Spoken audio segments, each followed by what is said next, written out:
মানসিক শান্তি চান তাহলে অবশ্যই এই কথাগুলো মেনে চলার চেষ্টা করুন। নাম্বার 1, কথা সবসময় কম বলবেন। যে মানুষটা কথা কম বলে তার কিন্তু শত্রু সবসময় কম থাকে।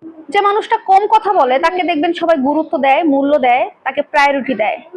আপনি যদি জীবনে শান্তিতে থাকতে চান তাহলে অবশ্যই কথা কম বলার চেষ্টা করবেন, তাহলে দেখবেন আপনার শত্রুর সংখ্যাও অনেকাংশে কমে যাবে।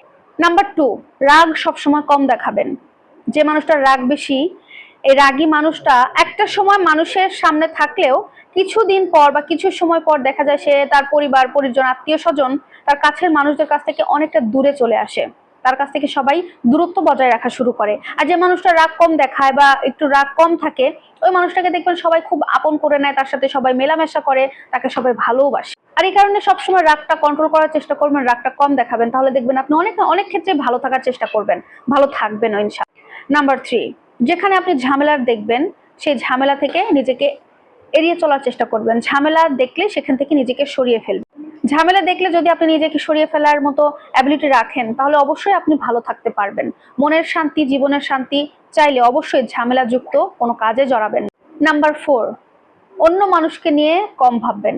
আপনি অন্য একটা মানুষকে নিয়ে যত কম ভাবনা চিন্তা করবেন তত আপনি ভালো থাকতে পারবেন, শান্তিতে থাকতে পারবেন। একটা কথা শুধু মনে রাখবেন, এই পৃথিবীতে কিন্তু আপনি প্রত্যেকটা মানুষকে খুশি করতে পারবেন না।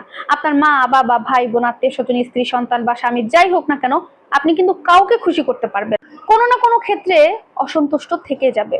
আর এই কারণে মানুষের কথা কম ভাববেন। মানুষকে খুশি করার যে একটা প্রবণতা এটা নিজের মধ্যে কম রাখার চেষ্টা করুন। আপনার মধ্যে যেটা দায়িত্ব কর্তব্য রয়েছে সেটা করবেন, তবে খুশি করার জন্য এক্সট্রা কোনো কিছু এটা করবেন না। নাম্বার 5, অতীত নিয়ে বেশি একটা ভাববেন না। প্রত্যেকটা মানুষের জীবনে অতীত থাকে বা থাকতে পারে। অতীত যখন চলে যায় সেটা নিয়ে এত ভাবা চিন্তা করা উচিত নয়, কারণ একটা অতীতে আপনার খারাপ ভালো সব মিলিয়ে থাকে। সেটা ধরে যদি আপনি আপনার বর্তমানকে নষ্ট করেন আপনার জীবনের শান্তি উধাও হয়ে যাবে। বা আপনি যদি ভবিষ্যতেও সেটা নিয়ে যান তাহলে আপনার ভবিষ্যৎও খারাপ হয়ে যাবে। আপনার বর্তমান সবসময় ভালো রাখার চিন্তা করবেন। অতীত বা ভবিষ্যৎ এই দুটার কোনোটা নিয়ে চিন্তা ভাবনা করবেন না, জাস্ট আপনি বর্তমানকে ভাববেন, বর্তমানকে নিয়ে ভালো থাকার চেষ্টা করবেন। তাই অতীতকে সবসময় মুছে ফেলার চেষ্টা করবেন, অতীত নিয়ে কখনো ভাববেন না। নাম্বার 6, আপনি যত বেশি বোকা সাজবেন তত জীবনে সুখে থাকতে পারবেন। বর্তমান আমাদের যে সমাজ ব্যবস্থা, এই সমাজে সুখে থাকতে হলে মাস্ট বি আপনাকে বোকা সাজতে হবে। বোকা সাজতেই আপনার পাশে একজন কথা বলতেছে, আপনি সেটা শুনেও না শোনার ভান করবেন। আপনার কাছে একজন টাকা চাচ্ছে, আপনার কাছে মনে হচ্ছে যে এখানে টাকাটা দেওয়া ঠিক হবে না, আপনি কথাটা শুনেও না শোনার ভান করবেন। এই সমাজে ভালো থাকতে গেলে আপনাকে বোকা হতেই হবে। আর যদি নিজেকে এই সমাজে চালাক বলে দাবি করেন তাহলে দেখবেন আপনি মানুষের কাছে ট্রোল হচ্ছেন, মানুষ আপনাকে নিয়ে খুব খেলা খেলছে, আপনি ঠকে যাচ্ছেন বেশি। তাই মানসিক শান্তি পেতে হলে এই কিছু কাজগুলো আপনাকে অবশ্যই মেনে চলতে হবে।